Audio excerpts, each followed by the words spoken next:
I bought the sionyx aurora night vision camcorder. It's a palm-sized camcorder. You can see in this picture. I bought it back in 2020, ostensibly to look for meteors, but I also look for satellites, UFOs, UAPs. But I'm going to throw all that stuff in a basket, and I'm going to call it transient phenomena. Now, recently, the DOD, under direction from our glorious President Donald Trump, released some UFO files, blurry pictures, not clear cut. I've been taking blurry pictures of moving dots for years now, so I figured I'd just start throwing my stuff out there. All right, if you have a wide field of view, the image scale is small, but you get to see a lot of stuff in an area of sky. Whereas if you have a long lens with a narrow field of view, well, then you might see some detail, but you're only going to see a very small patch of sky. So the Sionyx has a 14 millimeter f1.4 lens, and it has a lot of vignetting in the corners. That's where the corners turn dark. It has a digital zoom, and if I do one click up, then it cuts out the corners, but it doesn't make the field of view too narrow. So I discovered that on my own. It took me a while to do it because I'm sort of a dummy. And I got all the stuff in the can. I got tons and tons of stuff, that I have to look at and then put out there for you folks to see. So on April 21st, 2020, between 9:49 and 11:03 p.m., I did a whole bunch of like 5-minute clips. And then these things, even though they're moving at 1,000 miles an hour, they're like 500 miles up. So they still appear to be moving slowly, even though they're moving extremely fast. Sometimes they vary in brightness. Sometimes they slowly get brighter, and then they slowly get dim. Sometimes they're one brightness. Sometimes they start in the middle of the screen out of nowhere, and sometimes they end sort of in the middle of the screen. Well, because they're going in and out of shadow, maybe the geometry of the product we're looking at isn't reflecting the light from the sun anymore. Now, some of them, Starlink does have their own engines, and I guess when the engines turn on, if they emit infrared, then the Sionyx Aurora can see that much better than your eye could. So they may appear brighter on the Sionyx than they would with your vision. But like I said, this is a study of transient phenomena. On the night in question that we're going to see this video for, April 21st, 2020, between 9:49 and 11:03 p.m., I counted 40 transient phenomena. All right. I guess some of them are airplanes, definitely. You can see, if you can see two dots very close together and they're bright, then those are airplanes or jets. I have a pair of binoculars, a 10x40 and 20x60, sorry. And they're very powerful. And if I pick up one of these moving dots, and it's still a dot at 20 power, then damn, that's either a super high-flying airplane or a satellite. I have seen dots that look like dots to my eye, but when I pick them up with the 20 power binoculars, I see the typical red and green dot, and maybe one of them is flashing. So yes, there are high-flying airplanes that the Sionyx Aurora would pick up as dots. Now in 2020, Starlink wasn't on my radar, so I don't even think I'd heard of it, or maybe it was just starting to become an item, a thing. So I was really looking for meteors, because that big meteor they had in Russia that exploded over some town and caused some damage. And I said, yeah, I'd like to see like fireballs and bolides, which are super bright meteors, but I haven't seen too many. Since I've been looking for the past 10 years, maybe I've only seen like 3 or 4 fireballs or bolides. So are they common? I don't know. The best time if you want to see really bright super meteors is to go out in July for a Perseus meteor shower. That's not to say you can see meteors any day of the night. There's just more of them when there are showers. Of course, most meteors tend to be dim, and it's the bright ones are more rare. Now, I called these, this is the constellation Perseus and the double cluster, and you can see some in the Milky Way. So I call these Perseus meteors because they just happen to be zipping through the Perseus constellation, but it had nothing to do with the meteor shower that happens in the summer. That's pretty much it in a nutshell. So remember, I've switched to transient phenomena. That's a catch-all phrase. You know, it's a one-size-fits-all generic, the pigeonhole, the whole ball of wax. And on this night, there was 40. And you can count them yourself. I had to look at it a couple times.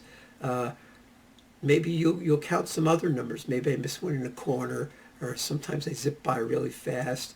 And you're, like I said, it's a mixture of things. Meteors, airplanes, conventional satellites, like before Starlink, and there's GPS satellites from various countries, and there is Starlink. And the thing is, I sped this up. I ran these video clips through some software called Video Velocity, and I could pick how many frames to skip. So if I pick 2, that is actually a 3x fast forward, right? Because they include 1, right? You know what I'm saying? 1 is 1, so 2 is actually 3. Well, what could I say? And I noticed that it's easier to see dim dots that are moving fast and dim dots that are moving slow. So you got to keep that in mind, that this video was taken in real time at 15 frames per second. And the only thing I could adjust the frames per second and the EV. So I believe I like minus 0.7 EV, exposure equivalent, or whatever you want to call it, exposure value. And that's pretty much in a nutshell. And the thing is, all I'm doing is I'm recording the amount of transient phenomena. And I really can't say what these things are. Now, I did take some videos with 100 millimeter f2, and I seen that's a very narrow field of view. 135 millimeter f2, which is narrow field of view, and a 200 millimeter f2.8, which I will be presenting in the future. And even with those longer lenses and their higher resolving power, these things are still dots. So what does that mean? I don't know. I leave that up to you to decide what it is. So let's jump right into the video. It's a short video. I talk like 3 times longer than the video, but that's just the way it is. I have to explain the situation. So let's jump into that video and check it out. So let's see what we got here, huh? Now remember, this is 3x fast forward. There's one. Look at that. Wow.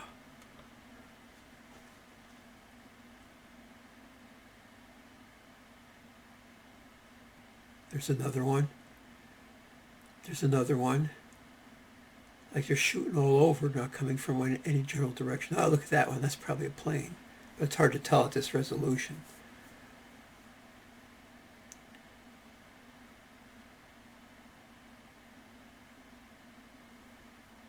They tend to come in bunches, like a couple come, and then there's a lull. There's another one, you see that up at the top there. That was a meteor. That was a fast one, huh? Lower right-hand corner there. I had to look at this video a couple times just to get a count. They move very, very slow when you're looking at them across the sky. Oh, there's one.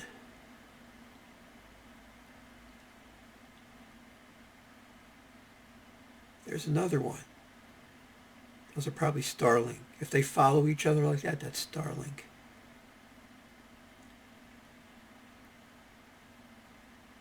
So can you imagine sitting in a lawn chair and you got like a clicker counter? There's another one. There's 2. Wow, one right after the other. And then, you know, there's bugs biting you, or, you hear a funny noise, and you got to turn your flashlight to make sure it's not a bear, or it's too cold and you're trying to get comfortable. So I get this machine. There's one. So I get this machine to do it.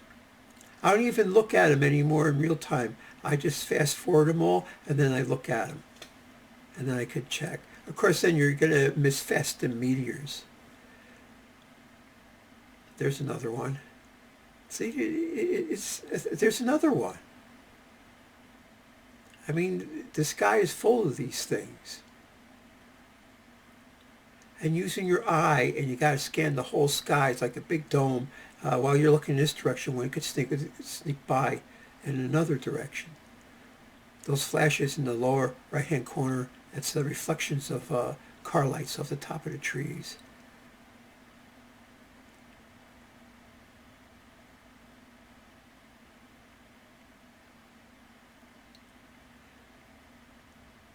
So what happened was I had to move the camera. It's the same constellation. Oh, there's one. See that one? Same constellation, same field of view. I just had to move the camera so because it was going to go into the trees. Same night, same session. There's one. Look at that guy.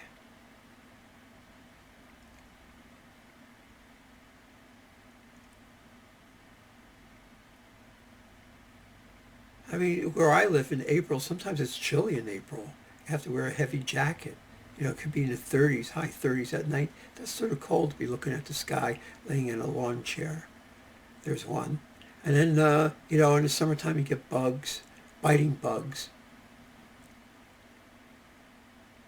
In 2020, drones were very expensive and they weren't common. So I don't think none of these are drones.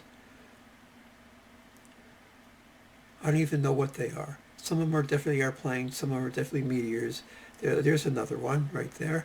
And then, yeah, satellites. They keep putting up satellites, more and more satellites. Now, a lot of satellites, they're thousands of miles up, and they move even slower, and they stay in the sky a lot longer. But Starlink is in low Earth orbit, and it has lowered the whole constellation like 50 miles recently. There's one. Oh, there's one up in a couple. There, look, two. There's two there. They come in bunches like that. There's two more. Oh, it's definitely Starlink.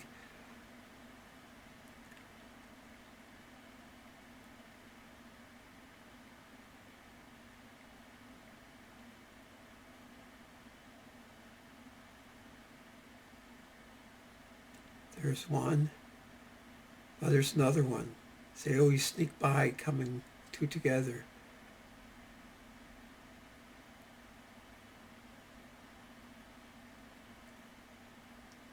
There's two down there, and there's a plane.